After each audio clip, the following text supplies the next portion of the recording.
Welcome to my channel. ఈరోజు నేను మీకు ఈ వీడియోలో ఎప్పుడు చేసుకునేలా కాకుండా హెల్తీగా స్వీట్ బూందీని ఎలా తయారు చేసుకోవాలో చూపిస్తాను. ఇది చాలా సింపుల్గా ఈజీగా చేసుకోవచ్చు. హెల్తీ అయిన ఈ స్వీట్ రెసిపీని పిల్లలకి కూడా పెట్టవచ్చు. లడ్డు కట్టే పని ఉండదు కాబట్టి ఈ రెసిపీ చాలా ఈజీగా తొందరగా అయిపోతుంది. ఆలస్యం చేయకుండా మరి తొందరగా ఎలా చేసుకోవాలో చూసేద్దామా. దీనికోసం ముందుగా క్యారెట్స్ను తీసుకోవాలి. నేను 3-4 క్యారెట్స్ తీసుకుంటున్నాను. ఇప్పుడు వీటిని పీల్ ఆఫ్ చేసి చిన్న చిన్న ముక్కలుగా చాప్ చేసుకోవాలి. ఇలా చాప్ చేసుకుంటే సరిపోతుంది. ఇప్పుడు ఒక మిక్సీ జార్ తీసుకొని అందులోకి చాప్ చేసిన క్యారెట్ ముక్కలన్నిటినీ వేసి కొన్ని నీళ్లు పోసి మెత్తగా బ్లెండ్ చేసుకోవాలి. బ్లెండర్తో జ్యూస్ని సపరేట్ చేయాలి. ఇక్కడ చూపిస్తున్న విధంగా స్పూన్తో పల్పుని ప్రెస్ చేస్తూ సపరేట్ చేయాలి. ఇప్పుడు శనగపిండిని జల్లెడతో జల్లించుకోవాలి. ఒక బౌల్ తీసుకొని అందులోకి జల్లించుకున్న 4 కప్పుల శనగపిండిని తీసుకోవాలి. అలాగే 1/2 టేబుల్ స్పూన్ సాల్ట్ వేయాలి. కొద్దిగా సాల్ట్ వేయడం వల్ల టేస్ట్ చాలా బాగా వస్తుంది. సాల్ట్ మొత్తం కలిసేలా కలిపి ముందుగా తీసి పెట్టుకున్న క్యారెట్ జ్యూస్ను వేస్తూ పిండిని బాగా కలపాలి. ఒకవేళ జ్యూస్ సరిపోకపోతే ఇంకొంచెం జ్యూసు రెడీ చేసుకోవచ్చు. పిండి ఇలా జారుల్లా వచ్చే వరకు కలపాలి. మరీ పలచగా ఉండొద్దు, మరీ గట్టిగా ఉండొద్దు. జారుల్లా ఉంటేనే పిండి గరిటె నుండి ఈజీగా జారుతుంది. ఇప్పుడు ఇందులో 1 టేబుల్ స్పూన్ ఆయిల్ వేయాలి. ఆయిల్ మొత్తం కలిసేలా కలిపి కొంచెం జ్యూసు పడితే వేసుకోవాలి, లేదా అవసరం లేదు. పాకం కోసం ఒక మందపాటి గిన్నెని తీసుకొని అందులో 3 కప్పుల షుగర్ వేయాలి. అంటే 1 కప్పు శనగపిండికి 3/4 కప్పు షుగర్ తీసుకుంటున్నాను. ఇప్పుడు ఇందులోకి 4 కప్పుల వరకు వాటర్ పోయాలి. అంటే 1 కప్పు షుగర్కి 1.5 కప్పు వాటర్ తీసుకోవాలి.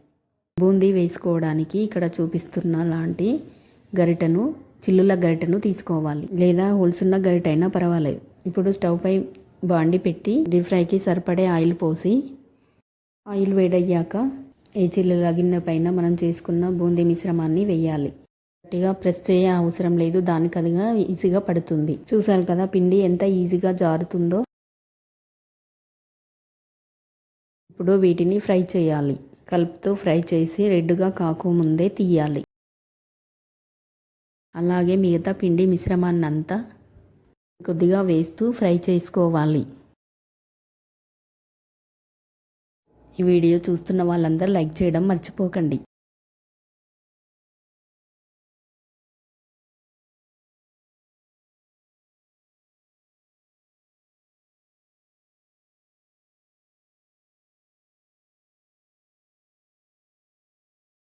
ఫ్రై చేస్తూ తీయాలి.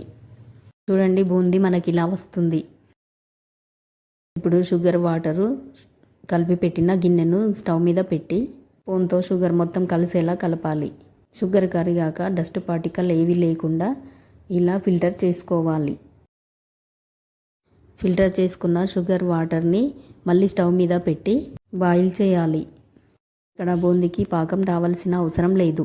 షుగర్ సిరప్ థిక్గా పెట్టుకుంటే ఇలా జిడ్డుగా ఉంటే సరిపోతుంది. ఇప్పుడు ఇందులోకి 1 to 2 టేబుల్ స్పూన్ నిమ్మరసాన్ని వేసి కలపాలి. నిమ్మరసం వేయడం వల్ల బూందీ తయారయ్యాక బూందీ పైన షుగర్ వైట్ లేయర్ లాగా అవ్వకుండా ఉంటుంది.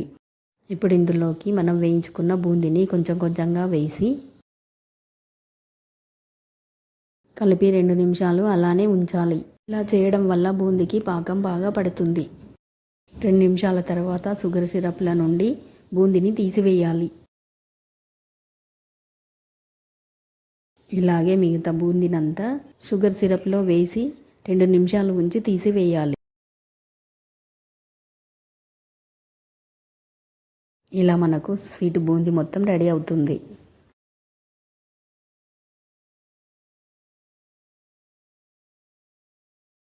ఇప్పుడు ఇందులోకి నేతిలో వేయించిన జీడిపప్పు కిస్మిస్లను వేయాలి. మొత్తం అంతా కలిసేలా కలపాలి.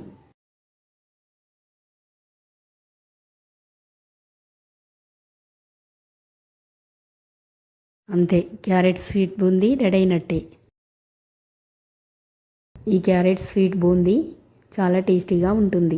అలాగే చాలా హెల్తీ కూడా. మీరు ఇక్కడ సిరప్ కోసం షుగర్కు బదులుగా బెల్లాన్ని వాడవచ్చు. దీన్ని ఇలాగే డైరెక్ట్గా ఎంజాయ్ చేయడం. ఇందులో క్యారెట్ జ్యూస్ వేయడం వల్ల బూందీకి మంచి ఎల్లో కలర్ వచ్చింది కదా. ఫుడ్ కలర్ వాడాల్సిన అవసరం కూడా లేదు. ఈ వీడియో మీకు నచ్చినట్టయితే మీ ఫ్రెండ్స్ అండ్ ఫ్యామిలీ మెంబర్స్కి షేర్ చేయండి. అలాగే మరెన్నో ఇలాంటి వీడియోస్ కోసం నా ఛానల్ని సబ్స్క్రైబ్ చేసుకోండి. దీన్ని చిన్నపిల్లల నుండి పెద్దవాళ్ళ వరకు ఎవరైనా వదలకుండా ఇష్టంగా తింటారు. ఈ రెసిపీని మీరు కూడా ట్రై చేసి ఎలా వచ్చిందో కామెంట్ చేయండి. Thanks for watching.